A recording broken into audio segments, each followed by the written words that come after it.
Hello, my name is Joseph Rodgers, and I'm a Texas high school graduate of the class of 2019. You've thought about your future career, and if you're going to college, you're a future college major, right? Have you ever thought about pursuing a career in science, technology, engineering, or mathematics? If you haven't, why not? A career in STEM can offer many benefits. First of all, STEM careers make twice as much money as non-STEM careers. Jobs, such as petroleum engineering and many others, even have starting salaries above $100,000. Second, the number of STEM careers is growing faster than any other type of career in the nation. This means that you will not have to worry about finding a job or keeping a job or even having to nail a job interview. Thousands of STEM careers go unfilled every year simply because no one is qualified to do the job or no one applies.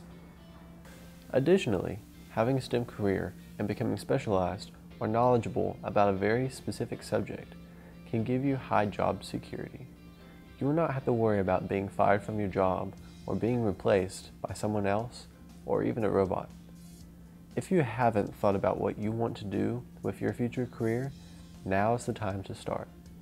You do not have to commit to your plans, but having an idea of what career you're interested in can help you during your senior year when you apply for college and financial aid.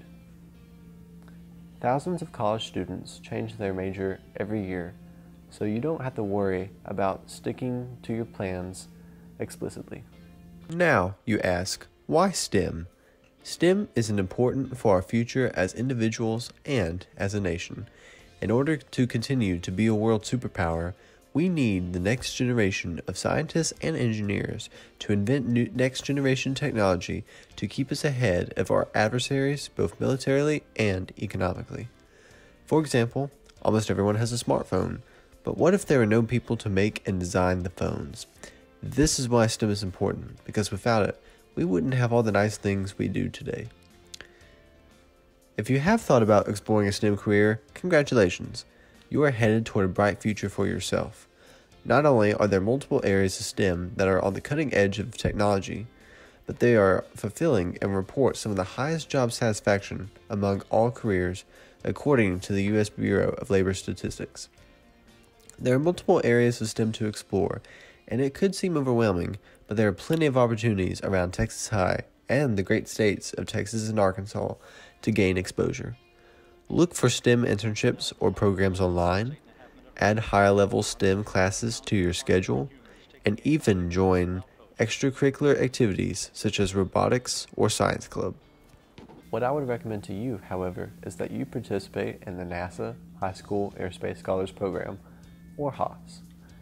Even if you think you do not want to pursue a career in the aerospace industry, this is still a great opportunity to learn more about all the different areas of STEM.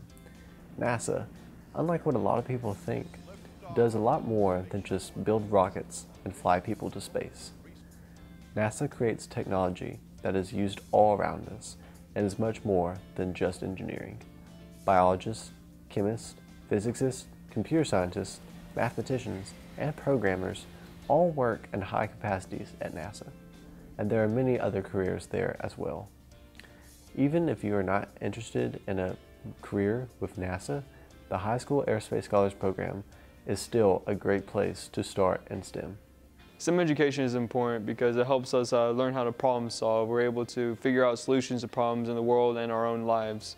Even if you don't use STEM necessarily in your career field, you will use it in life eventually. Like the same general thought processes help you get through your problems and find solutions that you may not have previously thought of. Well, the High School Aerospace Scholars opened my eyes to new ways in STEM could be used. It gave me practice in using the same set of skills over and over again through its training course, but prior to going to Haas for the summer camp. And even at the summer camp, we used a whole bunch of different projects. We had to incorporate the STEM processes in order to accomplish our goals. High School Aerospace Scholars Program, or HOSS, basically gives you practice, lots of practice, more practice than you ever receive in like schools or anything like that with the STEM field. It gives you first-hand experiences at NASA, which is, one of the biggest STEM organizations in the world. and it really opens your eyes to possibilities beyond engineering.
During rocket construction, we each developed unique designs for our rockets, with notable variations in fin shape, height, and decoration. During rocket launch, we collected data with inclinometers to calculate height, observed the rockets, and how their variations affected height and stability. Thanks to Mr. Larson, we were able to observe a professional rocket launch and return safely to the ground. We also worked in teams for each station and collaborated to collect data, retrieve the rockets, and record the launches.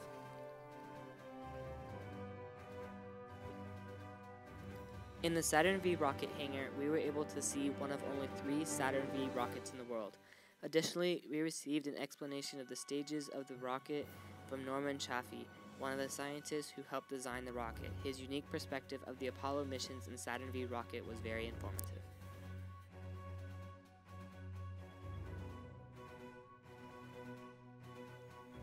With the designing of the landers, 2 main components were vital to the lander's success, the first of which being the crumple zone. Each lander was equipped with some version of a part with the job of taking the majority of the impact, so that the lander itself and the accelerometer inside would only experience a small portion of the landing force. Additionally, the placement and area coverage of the parachutes were a defining factor of how well the lander would take the impact. Using many parachutes and large amounts of area coverage allows the lander to slow down as much as possible before the landing impact. Every team needed to brainstorm and design a 3D tool that can be capable to repair a coolant system. 3D tools are often used for their versatility and cheap material. The designers used the website Tinkercad to create the tool and send it to the printer. They had to overcome technology and design issues, realizing that the printer could not create exactly what they had in mind. Despite these issues, all teams were able to finish before 8 p.m. for extra points and successfully create innovative tools. Mentors and subject matter experts were one of the many resources the teams had for their projects. The mentors and the SMEs were able to share their knowledge in specific areas of their contributions in NASA to give teams new perspectives for their projects. Mentors were assigned to teams depending on their knowledge and careers. Teams learned about engines, astronaut diets, testing projects, and much, much more. We thank all the mentors and SMEs for their time, input, and patience. The rover designing competition was one of the multitude of engaging challenges that we completed this past week. Essentially, this challenge involved creating a rover using a LEGO Mindstorms EV3 set.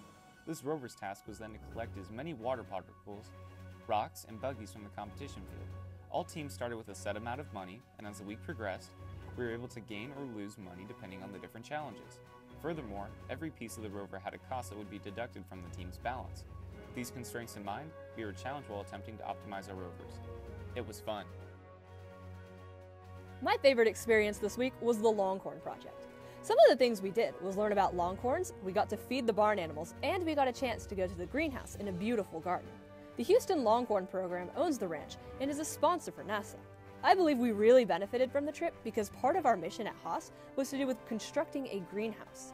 In addition to that, we got to information regarding plant growth and the environment they live in. Overall, the entire journey was an experience I'll never forget. Seeing every team at their mission was really my favorite part of Haas. Through Alpha's mission of getting to Mars, Bravo's mission of discovering Mars, Charlie's mission of living on Mars, and Delta's mission of working on Mars, Haas as a team was able to plan our 1,000-day mission. And though weaknesses and strengths played a part in every team, we were able to stand beside the saying of how failure is not an option. My favorite part of Haas was visiting the Mission Control Center and seeing how the flight directors work as a team in order to make sure all members aboard the ISS are safe and able to do their daily routine. I really enjoyed visiting this facility because when you come to think about it, it's kind of like what Haas as a team was like as we worked together to plan our mission to Mars.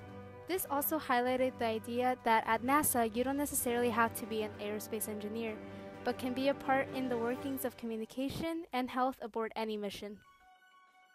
Building 29 is really cool because it is where the avionics systems are tested. We saw large computers and the test of some avionic systems that were classified. Upstairs, several college students worked on light fixtures, among other things for the gateway, using virtual reality. They used an Oculus Rift and a HoloLens to view what they were working on, as if they were actually there, which was very interesting to me.